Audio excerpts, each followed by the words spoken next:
Hi, this is Sue Marie P and my name's Sue. Today I want to share something that I've been working on for a number of months now is how to make whole grain or wholemeal spelt scones. What I'm going to do today is I'm going to add coconut milk, no butter, no eggs, and they're absolutely delicious and light. First thing you need to do is preheat the oven.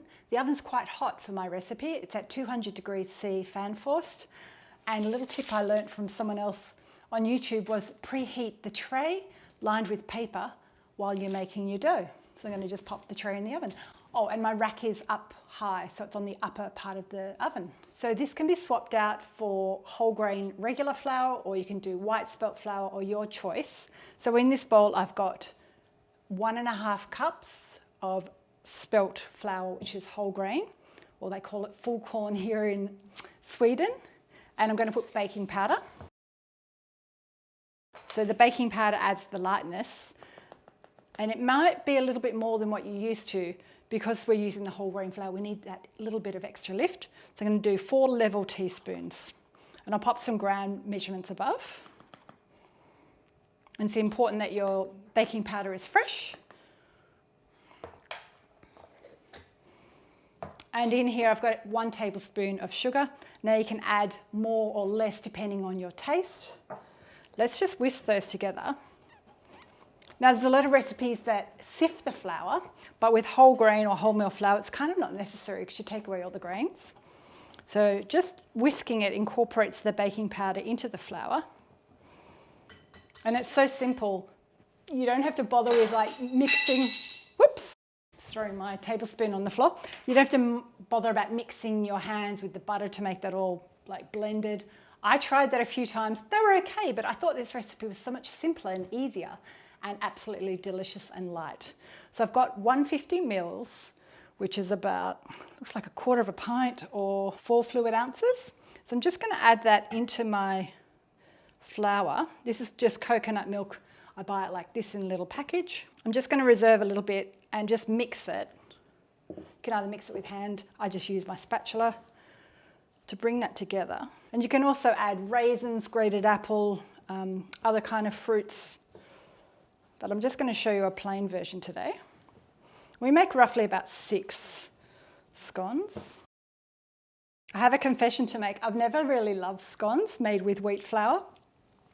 I've always found them a little bit plain and boring, and there's so many other things I prefer. So it's been really hard for me to actually make a video or actually test recipes. But since I've been making them, because I've been making them with spelt flour, which I love, I actually really like the flavour. I surprised myself. I'm just scraping out the rest of that. And depending on the brand you use, you might need just to adjust the quantity. I think I might need a little bit more. So what I'll do, I'm just going to add it per tablespoon. Whoops. So I'm going to add 1 tablespoon at a time. 2 tablespoons I've added, because the dough should be sticky but not too moist. I'm going to go with my hand just to feel the texture. So I'll make some notes up above. So I've done 150 mils plus 2 tablespoons.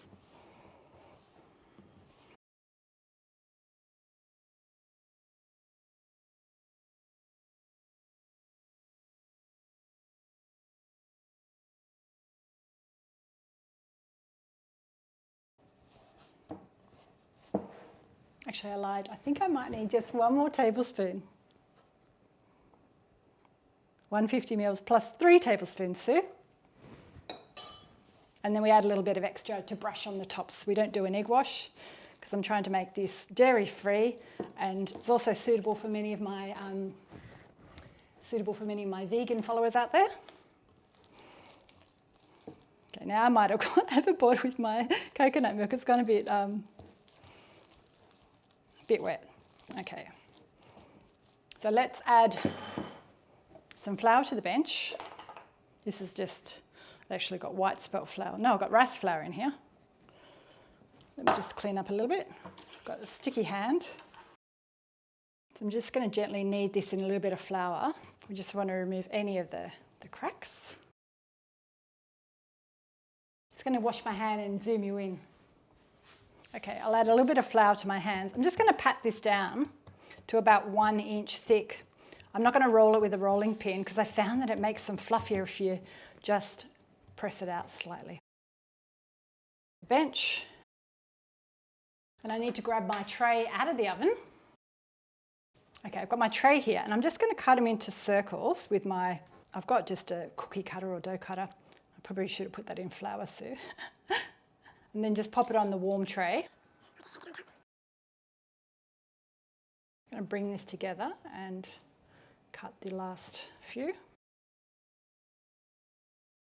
So I'm still new to making scones, so I'm not a perfect scone maker, but they tasted so good and I thought I need to share this with you. I think the last one I'll just form, freeform by hand.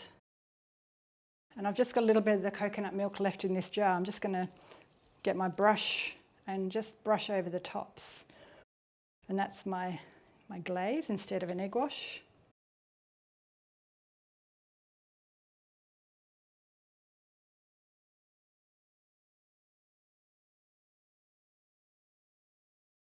The scones are now ready to pop in the oven and I'm going to bake them for 10 to 12 minutes until they're golden brown. So my scones are all cooked and they took about 15 minutes today to get them golden. Just been taking some photographs, but look at that. It's lovely and soft and fluffy. Now, the ones I formed first went a bit higher, and then when I reformed them with the scraps, they do go a little bit flatter, but they still taste amazing. So I've just topped one with some raspberry jam and a little bit of soy yogurt. I love the crispy bottom. That's because you preheat the tray. You get this lovely crispy bottom on them, and they're quite soft on the inside. They melt in your mouth. I'll come a little bit closer so you can see the texture.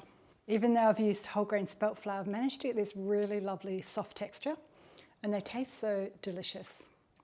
I hope you've enjoyed this video on how to make whole grain or wholemeal spelt flour scones.